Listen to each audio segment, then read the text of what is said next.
que ele tem se engajado nessa missão. Vamos à mensagem de hoje. Abra sua Bíblia, primeira carta do apóstolo Pedro, no capítulo 2. Nós vamos ler ali do verso 1 ao verso 9, na verdade até o verso 10. A pedra viva e a nação santa. Primeira carta do apóstolo Pedro, capítulo 2, verso 1. Minha versão é NAA, você pode acompanhar pelo telão, pela sua Bíblia, pelo seu aplicativo. Está escrito: portanto, abandonem toda a maldade, todo engano, hipocrisia e inveja, bem como todo tipo de maledicência. Como crianças recém-nascidas, desejem o genuíno leite espiritual, para que por ele lhes seja dado crescimento para a salvação, se é que vocês já têm a experiência de que o Senhor é bondoso. Chegando-se a ele, a pedra que vive, rejeitada sim pelos homens, mas para com Deus eleita e preciosa, também vocês, como pedras que vivem, são edificados casa espiritual para serem sacerdócio santo, a fim de oferecerem sacrifícios espirituais agradáveis a Deus por meio de Jesus Cristo. Por isso, está na Escritura: eis que põe em Sião uma pedra angular, eleita e preciosa, e quem nela crer não será envergonhado. Portanto, para vocês, os que creem, essa pedra é preciosa. Mas, para os descrentes, a pedra que os construtores rejeitaram, essa veio a ser pedra angular, e pedra de tropeço e rocha de ofensa. São estes os que tropeçam na palavra, sendo desobedientes para o que também foram destinados. Vocês, porém, são geração eleita, sacerdócio real, nação santa, povo de propriedade exclusiva de Deus, a fim de proclamar as virtudes daquele que os chamou das trevas para a sua maravilhosa luz. Antes, vocês nem eram povo, mas agora são povo de Deus. Antes, não tinham alcançado misericórdia, mas agora alcançaram misericórdia. Amém? Vamos orar. Senhor, fala conosco nessa manhã. Nos abençoa, Pai, com o entendimento da Tua palavra. Eu peço que o Teu Espírito abra os nossos corações, abra a nossa mente e fale conosco, Senhor. É o desejo e o anseio do nosso coração, o coração de filhos que esperam ouvir a voz do Pai. Em nome de Jesus. Amém, Senhor. Muito bem. Para a gente entender melhor aqui,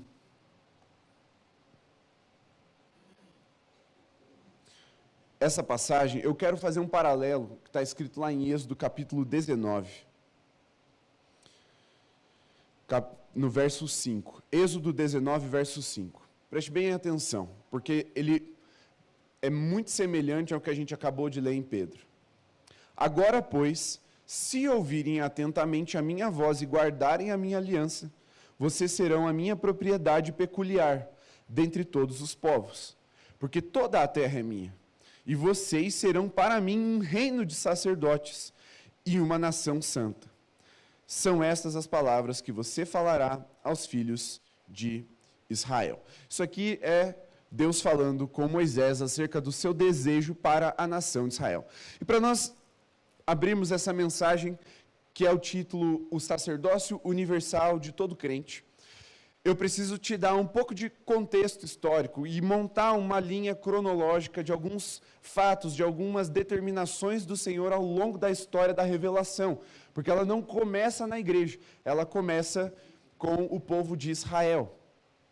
Em Gênesis, nós vemos uma situação que por muito tempo ela ficou controvérsia na tradução da Bíblia. O momento em que Abraão, ele vai ter um encontro com um homem chamado Melquisedeque, ou o rei de Salém. Ele era sacerdote e rei. E ele não tem exatamente uma genealogia na Bíblia em que aponta de onde ele veio. A Bíblia só fala que ele era rei e sacerdote, e que ele era rei de Salém.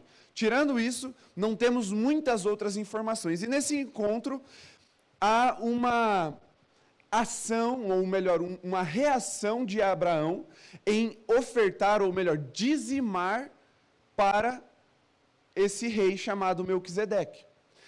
Por muito tempo, a tradução ela ficou ambígua, e isso é uma característica da língua hebraica.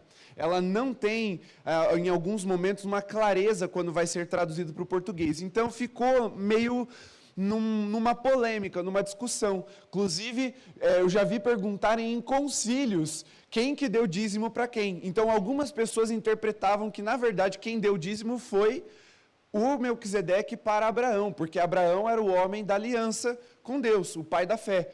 Mas o texto ele fala, na verdade, o contrário, é que Melquisedeque ofereceu o dízimo, ou melhor, que Abraão ofereceu o dízimo para Melquisedeque. Você crê assim também, pastor? É porque depois, com o tempo, a teologia sistemática foi jogando luz a esse problema, e a gente tem clareza de que foi dessa forma que aconteceu, que foi Abraão oferecendo dízimo a Melquisedeque por causa do livro de Hebreus. Em Hebreus, nós vemos, a partir do capítulo 4, mas 4, 5 e 6, uma explicação sobre o sacerdócio de Cristo Jesus, que é segundo a ordem de um homem chamado Melquisedeque. Então, quando o autor aos Hebreus explica o sacerdócio de Jesus, ele diz que é de uma ordem superior à ordem de Levi, que era a tribo estipulada por Deus, separada por Deus, para exercer o sacerdócio na nação de Israel. Se o sacerdócio, segundo a ordem de Melquisedeque, é superior à ordem de Levi, logo nós compreendemos que quem prestou o culto, quem ofereceu o dízimo, não foi Melquisedeque, foi Abraão a Melquisedeque. E nesse momento nós vemos que Abraão, ainda que o homem da aliança, o pai da fé, o pai ali de multidões que foi levantado por Deus, chamado por Deus, nós vemos que Deus já havia estabelecido um sacerdote maior, de uma ordem maior. Por quê? Porque, segundo a compreensão, Melquisedeque, ele não era limitado a uma única nação. Acho que tem que fechar o mic ou trocar. Ele não era limitado a uma única nação, porque ele estava ali como sacerdote e rei para as nações, da mesma forma que Cristo vem, para ser sacerdote e rei das nações. Além disso, Cristo também é profeta, nós já falamos sobre isso. Mas ele vem para ser sacerdote para as nações. E aqui em 1 Pedro nós vemos que nós somos essa nação, nós somos esse povo, nós somos agora povo de Deus e somos sacerdócio real. Nós juntamos aqui o ser sacerdote e ser da realeza. Por quê? Porque Cristo é sacerdote, o sumo sacerdote segundo a ordem de Melquisedeque. Ele era realeza e sacerdote. E nós estamos aqui, diante de Jesus e diante das nações, chamados por Deus para sermos esse povo, que é sacerdócio real. E em Cristo, na aliança da lei em Moisés, nós vemos que Deus já tinha um desejo para a nação, que ela não fosse uma nação com sacerdotes, mas uma nação de sacerdotes, e há uma diferença muito grande. Porque, por mais que isso nunca tenha funcionado de fato no meio do povo, porque eles não cumpriam a aliança, eles não faziam a parte deles, uma tribo foi levantada para cumprir o sacerdócio. Mas o desejo de Deus revelado, expressado para Moisés, era de que toda a nação fosse uma nação de sacerdotes. Não era a intenção de Deus criar uma classe religiosa dentro do povo que tivesse alguns privilégios de adoração, mas porque o povo insistia em pecar e quebrar a aliança com Deus, Deus, de forma contingente, então estabelece uma linhagem familiar para exercer o sacerdócio. E essa linhagem vem então da tribo de Levi, e é o que nós chamamos de levitas, aqueles que cuidavam do culto, seja a adoração, seja a zeladoria, o preparo, tudo que envolvia culto, os sacerdotes, eles eram da linhagem de Levi. Mas quando nós vamos ali para Malaquias, nós percebemos um juízo de Deus sendo declarado sobre os sacerdotes da tribo de Levi. Nós vemos Deus dizendo: chega, vocês se desviaram totalmente. Malaquias traz o último juízo de Deus ali para a linhagem sacerdotal. Deus, então, rejeita essa ordem de sacerdotes, dizendo que descumpriram a lei, não foram fiéis, se prostituíram com outros deuses, serviram a ídolos, começaram a oprimir o povo por meio do exercício sacerdotal. Então Deus silencia, e depois vem o sumo sacerdote em Cristo Jesus, aproximadamente 430 anos depois dessa profecia de Malaquias. E aí vem Jesus, então, como o sumo sacerdote, aquele que é a pedra angular da nossa fé, aquele que os construtores rejeitaram. E quem eram os construtores? Eram os sacerdotes da tribo de Levi. Então, nós vemos que o desejo de Deus desde o início foi que todo aquele que é chamado de povo de Deus fosse também um sacerdote. Só que, por contingência, por causa da maldade do povo, ele estabeleceu uma linhagem que também se corrompeu, e que aí nós vamos chegar agora na compreensão da nova aliança em Cristo Jesus. Por que que nós precisamos estar em Cristo Jesus para exercer o nosso sacerdócio?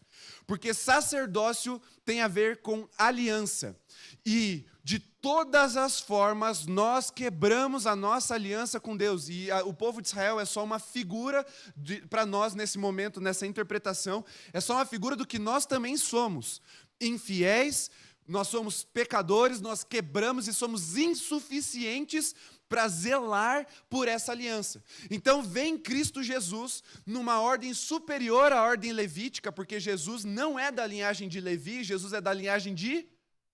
Vocês lembram? De Judá. De Judá.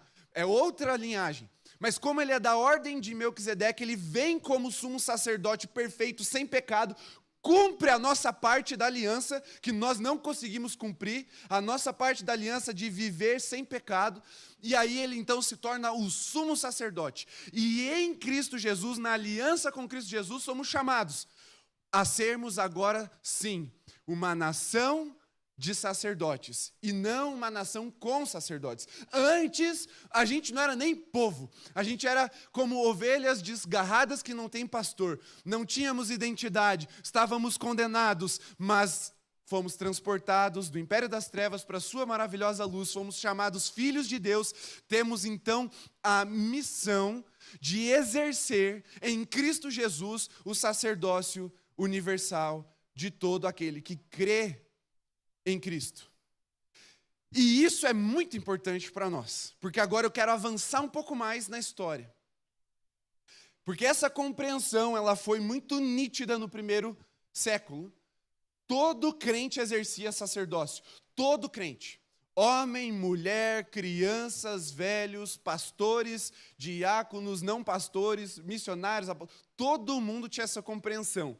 Mas com o tempo e com a institucionalização da igreja, alguns dons ministeriais foram se tornando também cargos. Para além de funções, acabaram se tornando cargos. E com esses cargos, o imaginário, ou não é o imaginário a palavra, mas a ideia que o povo foi criando ou construindo na instituição novamente era de que havia uma casta, havia um grupo de elite, um grupo seleto levantado por Deus para exercer o sacerdócio ao Senhor. E, meu irmão, não culpe, assim, eu preciso, porque isso é história, falar da Igreja Católica, mas não aponto o dedo ainda, porque a gente faz a mesma coisa, então calma, cuidado. Mas a Igreja Católica, então, estabeleceu até o que nós hoje chamamos de magistério, né? Pessoas que tinham essa função sacerdotal. É o padre que ministra a missa. O povo, ele assistia à missa, recebia ali os sacramentos para receber a graça, isso dentro da compreensão católica, mas o povo não exercia sacerdócio. O padre, ele ministra a palavra em latim, porque não importa se o povo entende ou não, importa que o padre está fazendo a função sacerdotal.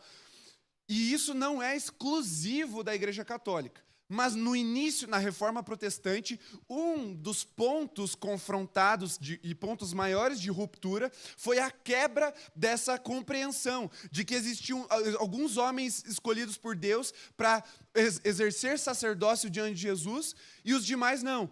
Então, com a reforma protestante, isso se quebra, a Bíblia passa a ser traduzida, a imprensa vem com força traduzindo Bíblia, imprimindo Bíblia, distribuindo para o povo, só que aí o povo não sabe ler Bíblia. Então, vamos construir universidades, escolas e vamos ensinar o povo a ler. E o povo começa a ter acesso direto à palavra de Deus. Por quê? Porque a compreensão desse texto de 1 Pedro é de que Deus tem o desejo e o chamado para todos nós de sermos sacerdotes diante de Jesus. Fazemos parte dessa ordem superior de sacerdócio. Então, não é só a função do pastor. Não é só a função do ministro de louvor, não é só a função daqueles que são chamados a um ministério integral por causa de um dom ministerial, exercer sacerdócio diante de Jesus. E aí, por um bom tempo, essa compreensão ela é renovada e exercida na igreja protestante, até que a instituição se fortalece e com a institucionalização, a ideia do sacerdócio volta para um tipo de magistrado, mas agora para o ministério pastoral. Então, é a oração do pastor que funciona, é o ministro de louvor que ele é o levita, ele que adora, a gente só está aqui vendo ele cantar. Essa ideia de que não, se o pastor orar, as coisas acontecem, a igreja não. Isso volta muito forte no início do século XX aqui no Brasil, com o estabelecimento dessa força institucionalizada dos ministérios. E aí mesmo as denominações mais pentecostais, e inclusive as tradicionais, inconscientemente acabam gerando isso. E isso não é novidade. Eu volto a dizer, para isso o povo de Israel é perfeito, mostra como a gente é ruim. Porque isso aconteceu lá no Sinai, isso aconteceu durante a história, isso aconteceu depois da reforma, isso acontece até hoje. Nós temos medo de nos relacionarmos com Deus. Aquela música do Morada, que diz, então me tira o medo que me faz dizer, Moisés, suba em meu lugar. Sabe aquela música? Então, ela está expressando esse medo que nós, enquanto pecadores, e por não confiarmos na aliança de Jesus com todo o nosso coração, temos de nos relacionarmos diretamente com Ele. Então, se eu preciso de oração, eu peço para o pastor, porque o pastor deve estar tudo bem com Deus. O pastor Calixto disse que herdou forte isso, e é de fato, a igreja no século XX, no Brasil, viveu isso com muita força. Então, a pessoa chegava na igreja e ela queria ser cumprimentada por quem? Pelo pastor. Ela podia ser cumprimentada por toda a igreja. Se o pastor não estivesse lá na porta dominicalmente para cumprimentar, ela se sentiu ofendida. Como que eu não fui cumprimentado pelo pastor? Aí, não, eu preciso de oração. Liga para o pastor. Não, mas liga para o teu irmão. Ele também sabe orar.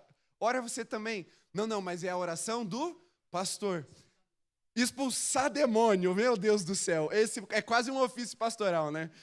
Não, a pessoa endemoniou, liga para o pastor, corre chamar o pastor. Uma vez, num retiro, isso aconteceu. E aí, corre chamar o pastor. E aí chegaram, pastor, a pessoa está endemoniada. Eu falei assim, ora? Não, mas é que, vai lá e ora, em nome de Jesus, não é eu, pode ir lá orar. Deixei, pastor, corri o risco. A gente precisa ensinar ou aprender novamente, ou ensinar o nosso coração de que esse medo ele precisa ser vencido. Por quê? Porque Cristo Jesus é o nosso Senhor, é na ordem de Cristo Jesus, segundo a ordem de Cristo Jesus, que nós exercemos sacerdócio. Então, meu irmão, eu sei que você tem pecado, eu sei que você é falho, fraco, que nessa semana você não orou, nessa semana você não leu a Bíblia, mas você pode sim chegar diante de Jesus e dizer, Senhor, tem misericórdia de mim, eu preciso de socorro. Sabe por quê? Porque não é para você que Deus Santo vai olhar quando você entrar na presença dEle. É para o sangue de Jesus derramado sobre a sua vida. E é esse precioso sangue que te dá autoridade sacerdotal de se apresentar diante do seu Deus. Então, pastor, e se eu estiver em pecado, Deus vai me ouvir? Vai. Se você está em Jesus, Ele vai. Sabe por quê? Porque é pelo sangue de Jesus que está sobre a sua vida que Ele te atende. Hebreus 4, se eu não me engano, é 16. Para entrar, eu vou abrir aqui esse texto. 14 a 16. Tendo, pois, Jesus, o Filho de Deus, como grande sumo sacerdote, que adentrou os céus, conservemos a nossa confissão. porque não temos sumo sacerdote que não possa se compadecer das nossas fraquezas. Parênteses, 2 negações, você tira as 2, temos sumo sacerdote que se compadece das nossas fraquezas. Pelo contrário, ele foi tentado em todas as coisas, à nossa semelhança, mas sem pecado. Portanto, aproximemo-nos do trono da graça com confiança, a fim de recebermos misericórdia e encontrarmos graça para ajuda em momento oportuno. Cada sumo sacerdote sendo escolhido... Não, esse é outro texto, perdão. É aqui, até aqui mesmo, em tempo oportuno. Vocês estão entendendo que esse princípio, e aqui eu quero falar especialmente com os irmãos que não vieram de uma cultura ou denominação batista. Um dos nossos princípios como batistas, que nós confessamos, nossa fé, é dizer que cremos no sacerdócio universal de todo o crente. É por isso, meus irmãos, que o cumprimento do irmão que está do seu lado vale tanto quanto do pastor. É por isso, meus irmãos, que nos momentos de oração, eles não são feitos pelos pastores somente, exclusivamente pelos pastores.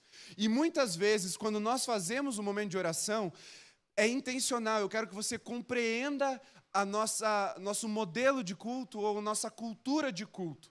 Por que nós, muitas vezes, estimulamos que a igreja ore pelos enfermos e não quem está fazendo o momento?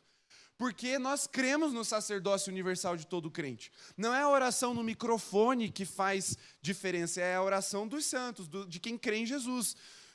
Então, o irmão que está do seu lado orar pela sua enfermidade é o mesmo valor do que o pastor orar. Porque nesse sentido, em termos de sacerdócio, a gente se vê tudo horizontalizado. Mas é porque, em termos de ministério, nós temos uma certa hierarquia, e isso é fato.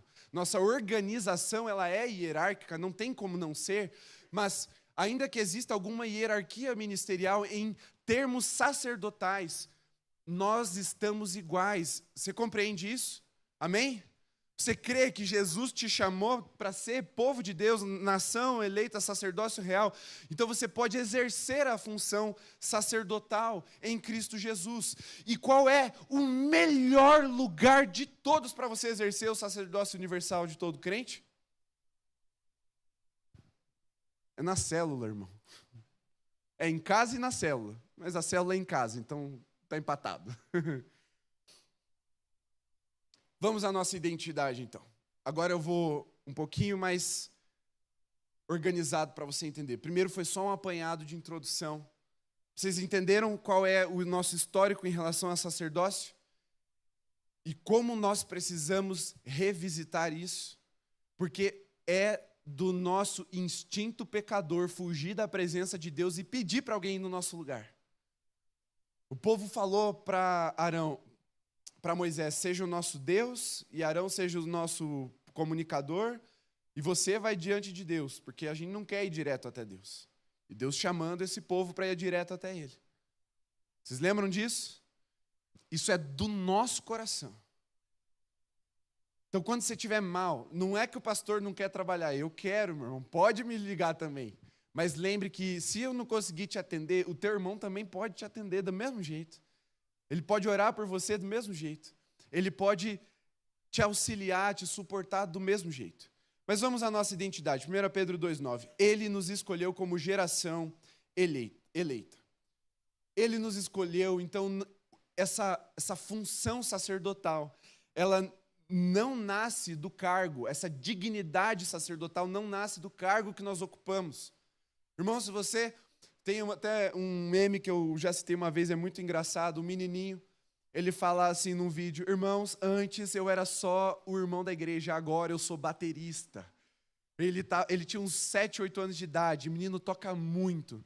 E ele tem uma enfermidade, eu não lembro o nome da enfermidade, mas ele lutou muito para conseguir esse cargo na igreja, baterista. E ele estava muito empolgado, e ele fala, antes eu era só um irmão da igreja. Agora eu sou baterista.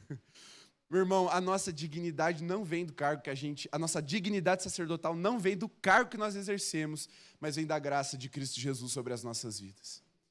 Significa, meu irmão, que você pode orar pelo seu filho. Você pode orar pela sua esposa. Você pode orar pelo seu marido. Você pode orar pelos enfermos. Você deve fazer tudo isso. Antes de pensar em fazer algo para Deus, a gente precisa lembrar que nós fomos feitos povo dele. Somos geração eleita. Segunda coisa que vemos, sacerdócio real. Cada crente tem acesso direto ao Pai por meio de Cristo Jesus. Todo aquele, preste muita atenção, meu irmão, porque isso não é exclusivo dos pagãos. Isso acontece no meio evangélico também. Todo aquele que se coloca entre você e Deus como mediador, que não seja Cristo Jesus, seja anátema. Porque ele é movido por um tipo de anticristo, por um espírito de anticristo. Anticristo não é só quem se opõe a Cristo, mas é quem se coloca no lugar dele também. Então, cuidado, todo aquele que se colocar entre você e Deus, que não seja Jesus, descarte. Esse homem, essa pessoa, essa mulher, não importa quem seja, esse ídolo não vale. Ele precisa ser jogado fora. Somente Cristo Jesus é mediador. Por quê? Porque todo crente tem acesso direto ao Pai. Não há necessidade de outros mediadores. Só o sumo sacerdote, que é Cristo Jesus. Terceira coisa, somos separados como nação santa. Não por mérito, mas porque pertencemos ao santo. O sacerdócio é um chamado a uma vida diferente, consagrada a Deus. Quarta coisa, que somos povo exclusivo de Deus. Exclusividade, meus irmãos, não é arrogância, é responsabilidade. Existe uma palavra na Bíblia que gera alguns conflitos interpretativos, que é Deus tem ciúmes. Aqui no sentido, tente não antropomorfizar esse sentimento ciumento, porque nós pecamos em ciúme, e Paulo fala aos Coríntios que o amor não arde em ciúmes. Mas aqui, quando a Bíblia fala desse ciúme de Deus por nós, é uma responsabilidade, é um zelo, é um cuidado de Deus. Deus não compartilha a gente com outros deuses, com falsos deuses, com o diabo. Graças a Deus por isso, meu irmão. Você tinha que ser, em vez de falar, nossa, Deus me quer só para ele, você devia falar assim, obrigado porque Deus me quer só para ele. Porque ele não te compartilha com o diabo. Agradeça a Deus por isso. Nós somos povo exclusivo de Deus, somos propriedade dele para representar a sua graça no mundo. Então, meus irmãos, nessas 4 compreensões, não deixe para o pastor, ou isso é trabalho do líder. Deus está chamando a sua igreja a recuperar a identidade perdida. Cada crente é chamado, capacitado e enviado por Deus para exercer o sacerdócio. Segunda coisa, nossa missão. Então, primeiro é a nossa identidade. Eu falei 4 aspectos da nossa identidade em 1 Pedro. Agora, a nossa missão como sacerdotes. Oferecer sacrifícios espirituais. Então, 1 Pedro 2,5 diz, para oferecerem sacrifícios espirituais agradáveis a Deus por meio de Cristo Jesus. Então, nós temos uma função como sacerdotes. Não cargo, mas uma função, que é oferecer sacrifícios espirituais. Primeiro sacrifício espiritual, adoração.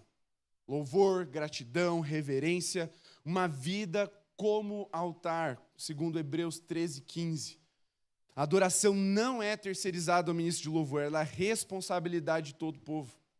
É por isso, meus irmãos, que tem músicas lindas, letras maravilhosas e bíblicas que não dá para ser cantado na igreja, porque ficariam exclusivas para uma apresentação. Tem músicas que são muito difíceis, irmãos, que não são democráticas, que elas não são passíveis de serem cantadas por todos nós.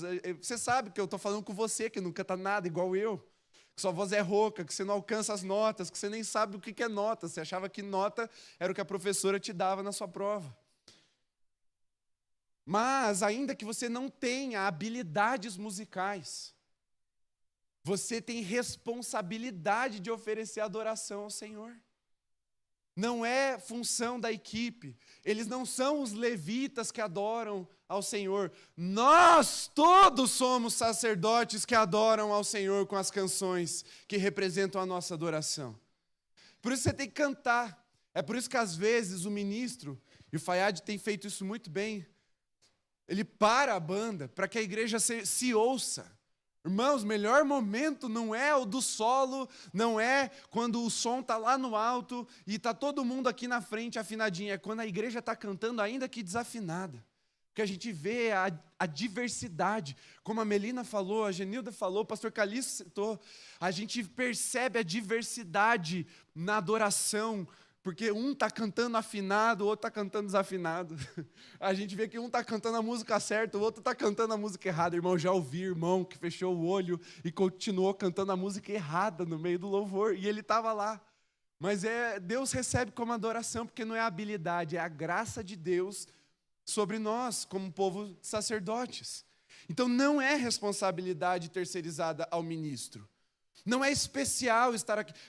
Quem aqui já ouviu, meus irmãos, para a gente ilustrar bem essa mentalidade. Quem já ouviu assim, quem está em pecado não pode estar no altar? Levanta a mão quem já ouviu isso.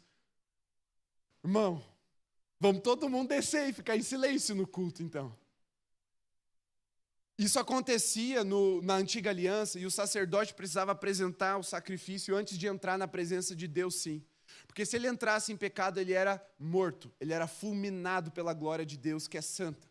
A questão é que, novamente, meus irmãos, nós não entramos na presença de Deus por mérito mais, nós entramos na presença de Deus por causa da graça de Jesus no seu sangue sobre as nossas vidas. A gente tem que clamar por arrependimento, por perdão, por transformação, viver em santidade, tudo isso é nossa responsabilidade.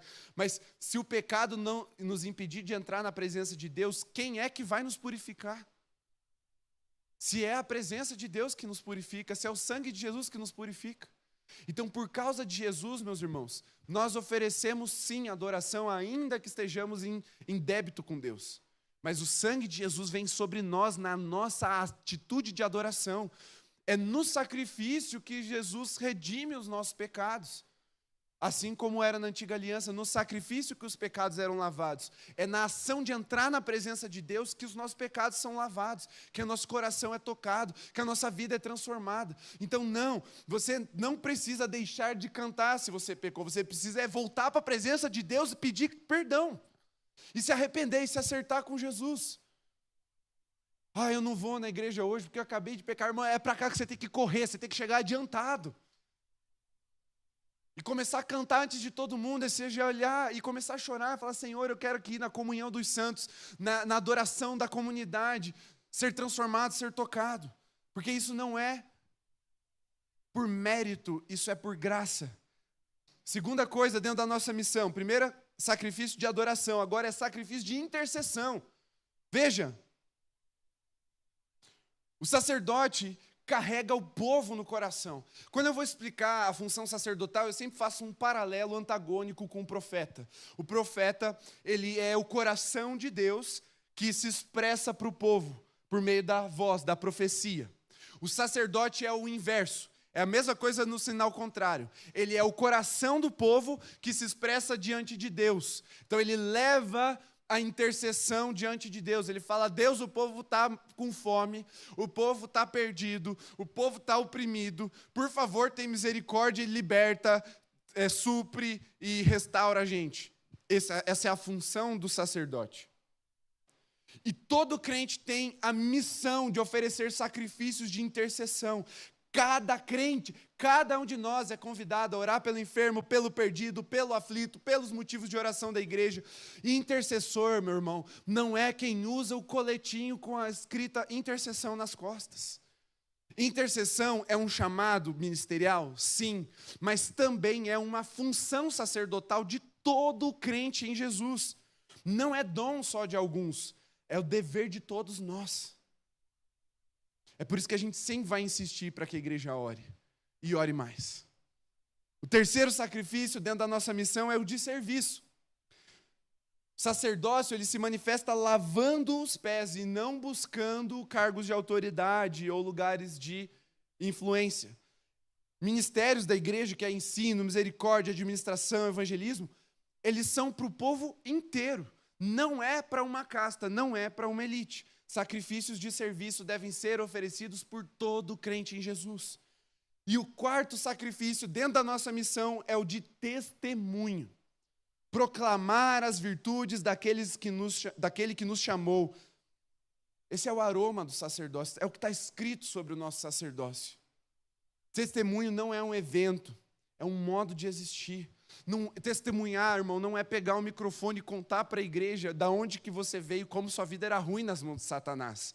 Testemunho é você dizer o que Jesus fez na sua vida e como a sua vida é boa nas mãos de Jesus. Boa no sentido não de suavidade, no sentido de tranquilidade. O mar é revolto, as ondas vêm, mas porque você tem Jesus no barco, a sua vida ela é uma vida em paz, porque Cristo é o ministro da paz. Ele é o nosso Senhor. Isso é testemunho, é dizer o que é que Jesus fez na sua vida, de onde Ele te tirou, sim, mas especialmente para onde Ele te levou e Ele tem te levado. Uma vez, uma mulher chegou para vários pastores na igreja e ela falava assim: pastor, eu queria dar um testemunho. E há um ponto que ela chegou em mim, pastor de jovens, isso tem uns 5, 6 anos já. E ela chegou em mim e falou assim: pastor, se eu vir no culto dos jovens, eu posso dar um testemunho? Eu olhei, eu nunca tinha visto a mulher, pelo menos não que eu me lembrasse assim. Aí eu falei: irmã, você pode dar o testemunho o dia que você quiser. Ela: sério, pastor? Eu falei: sim. Abre a boca, começa a falar, aborda alguém aí, começa a contar o que Jesus fez. Não, pastor, não é esse testemunho que eu quero dar o testemunho com o microfone para a glória de Deus. Aí eu falei: para a glória de quem, irmã? Será que é para a glória de Deus? Dar testemunho não é um evento na igreja, o dia de contar testemunho. Isso pode acontecer. Lógico que pode, edifica a igreja. Meu irmão, você pode fazer isso todo dia. Todo dia. É só procurar alguém com ouvidos para ouvir. E conta o que é que o Espírito Santo tem feito na sua vida, o que é que Jesus fez na sua vida. Irmão, mas na célula é o melhor lugar. Semanalmente você pode testemunhar, você deve testemunhar. A gente não faz célula. Irmão, eu acho que você já percebeu isso aqui na igreja. Às vezes, as pessoas chegam feridas por causa de experiências que viveram com célula em outros contextos. Fala: ai, pastor, célula? O pastor fica mandando a gente multiplicar a cada 6 meses, ou a cada 1 ano. O pastor fala que a gente tem que ficar o tempo todo levando visitante. E aí, toda hora é treinamento. A gente nem ora, a gente só treina. Chega a ficar musculoso. E aí, por muitos, a célula, o pequeno grupo, é visto como um método de crescimento da igreja. Porque, de fato, isso foi usado como um método de crescimento na igreja, e às vezes é mesmo, em vários lugares. E eu nem estou dizendo que eu sou contra usar o método. Mas o que eu quero que vocês entendam e percebam é que nós não forçamos ninguém a multiplicar. Nós não colocamos meta para ninguém. Porque nós entendemos que mais do que ser um grupo multiplicador, é um grupo em que os 4 pilares da igreja devem ser exercidos: doutrina dos apóstolos, oração, partir do pão e comunhão. O crescimento não é o líder que dá. O crescimento não é o líder auxiliar, nem a qualidade da casa que recebe. O crescimento é a única coisa que está escrito que quem dá é Deus e não é a gente que faz. E aí, às vezes, a gente fica nesse anseio: não, tem que crescer, vamos fazer para crescer. E não é a gente que dá crescimento. A gente vive intercessão, que é oração, né? A gente vive ensino da palavra, comunhão e partir do pão. O que Deus faz, a gente quer fazer. Daí, muitas vezes, para fazer o que Deus deveria fazer, a gente faz o quê?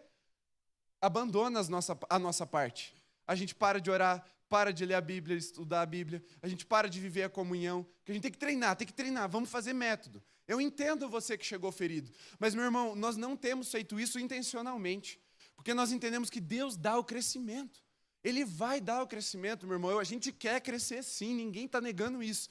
Mas é Deus que dá o crescimento. Nós oferecemos sacerdócio, que é ensino das Escrituras, oração, comunhão, partir do pão. Nós faremos isso até Jesus voltar, amém? Então, se você está traumatizado, fala assim: ai, pastor, vim porque não quero. Não, agora você pode querer. Você pode procurar um dos líderes de célula, você pode procurar o pastor Mateus, qualquer um que vai te trazer para a célula.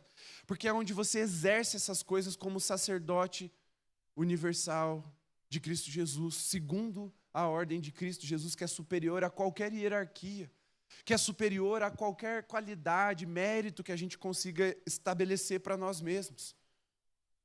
Testemunha para ser dado, especialmente na célula. Irmão, aqui a gente conta umas 2, 3 vezes por ano. Na célula, toda semana tem alguém compartilhando uma bênção. Quem aqui compartilhou testemunho de cura de enfermidade esse ano na célula? Só para eu ter uma ideia, levanta a mão assim. Olha só. Quem aqui, situação de emprego, levanta a mão. Seja porque foi uma promoção, trocou de emprego, foi atendido. Glória a Deus. Outros que passaram, aqui os jovens não estão muito hoje, mas passaram no vestibular, essas coisas assim, aí eles estão tudo felizes agora que está passando esse período.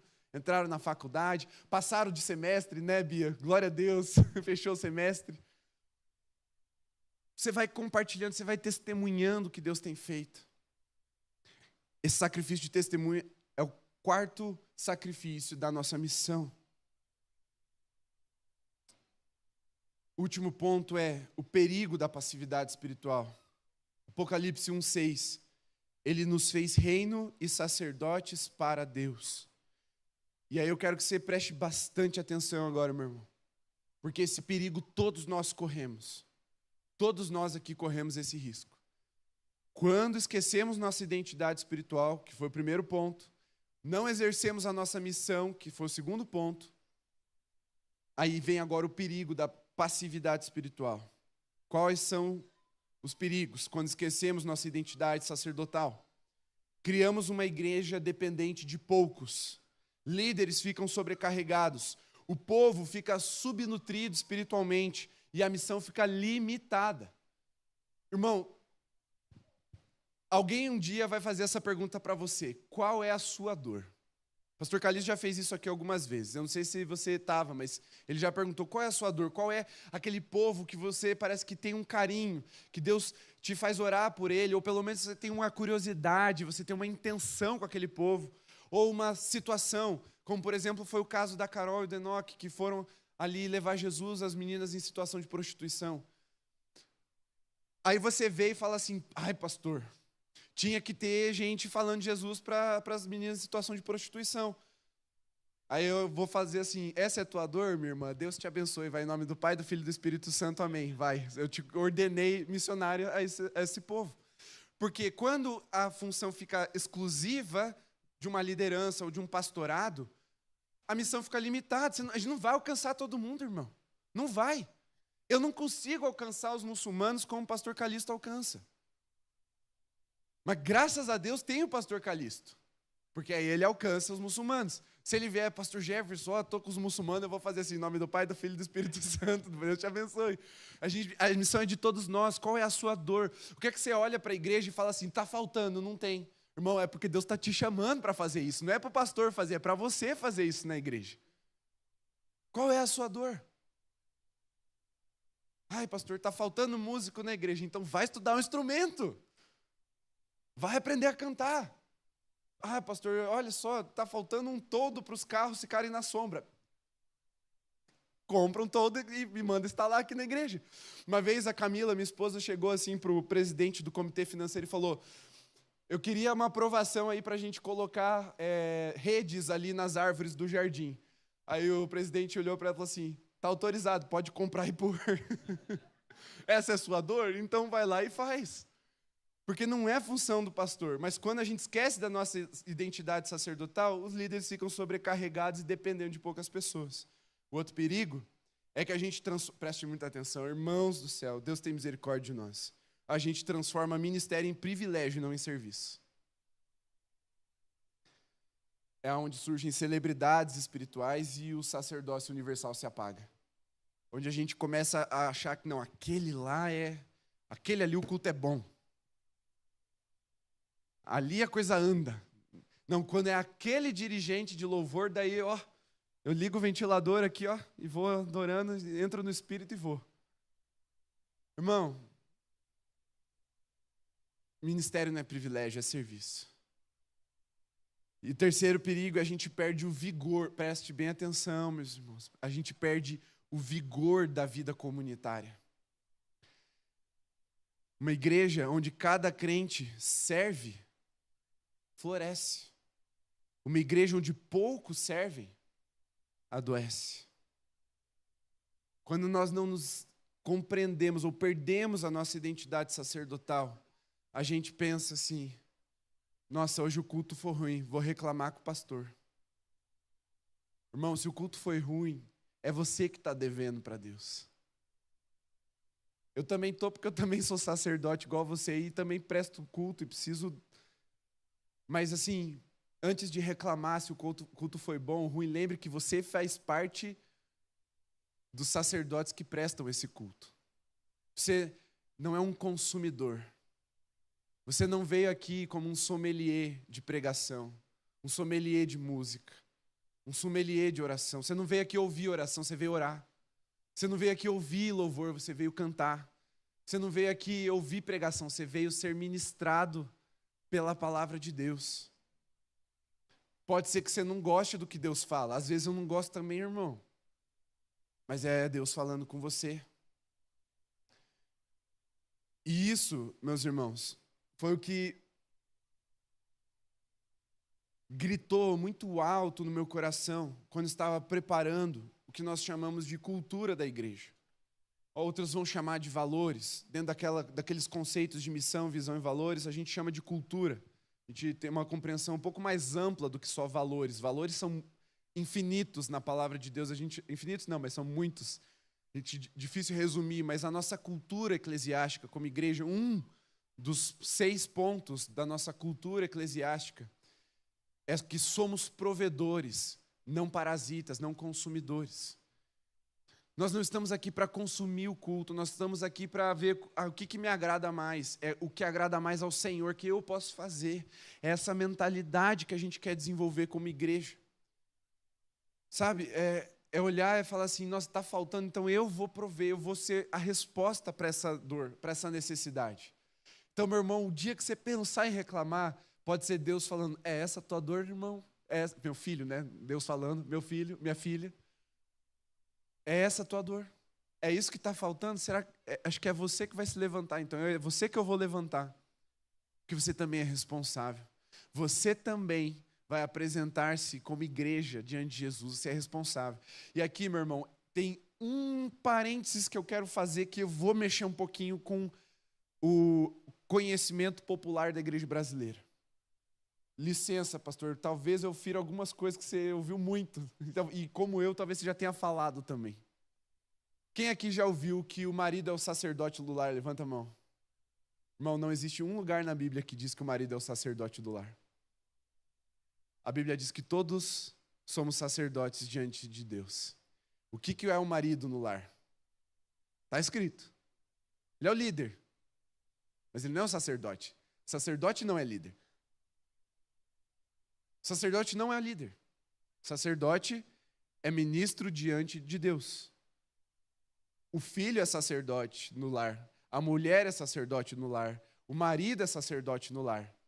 O que o marido é, que a Bíblia distingue, é o líder, como cabeça, não o sacerdote. Então não é o marido que tem que fazer toda a função. A mulher também tem que fazer a função de se apresentar diante de Deus. O filho também. Então, ensinar isso dentro de casa é muito importante. O marido lidera, ele assume a responsabilidade das decisões, muitas vezes, e o ônus delas também. Mas o sacerdócio, se ele é universal, a gente não pode dizer que o marido é o sacerdote. Você entende isso? É isso.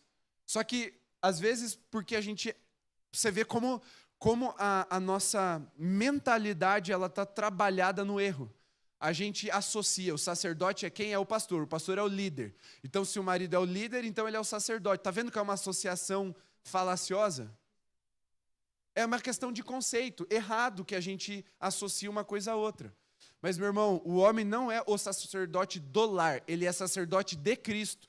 A mulher é sacerdote de Cristo, sacerdotisa de Cristo. Os filhos são sacerdotes de Cristo. O marido, como Efésios 5 diz, é o líder, mas não é o sacerdote. Vocês entenderam isso, meus irmãos? Que eu não quero ser disruptivo, eu não quero chocar, não é essa a intenção, mas é trazer um ensino bíblico mesmo. Porque cada um apresenta a si mesmo diante de Deus. Então, a Luísa, com 5 anos de idade, ela é sacerdote. Ela tem que orar, ela tem que ler a Bíblia. Ainda não lê, mas por enquanto eu leio para ela. Mas quando ela for ler, ela tem que ler. Ontem, coloquei ela para dormir, oramos juntos. Aí eu falei, filha, agora você vai orar pelo meu pé dela. Mas do meu jeito ou tem algum jeito específico? Eu falei, não, do seu jeito. Aí pus o pé na cama dela. Aí ela pôs a mãozinha e falou, Jesus, cura o pé do papai. Em nome de Jesus, amém. É isso. Sacerdócio. Todo crente, irmão, é todo. Não é todo menos o... Não. Não, é todo crente menos o novo convertido. Não é. É todo crente. Sabe o que Jesus quis dizer com isso? É que é todo crente mesmo e não tem interpretação que mude isso. O sacerdócio universal não é uma teoria da reforma, ele é o batimento cardíaco da igreja, ele é muito anterior à reforma. Fomos feitos sacerdotes não para ostentar, mas para oferecer. Não para receber títulos, mas para levar as pessoas até Deus em Cristo Jesus.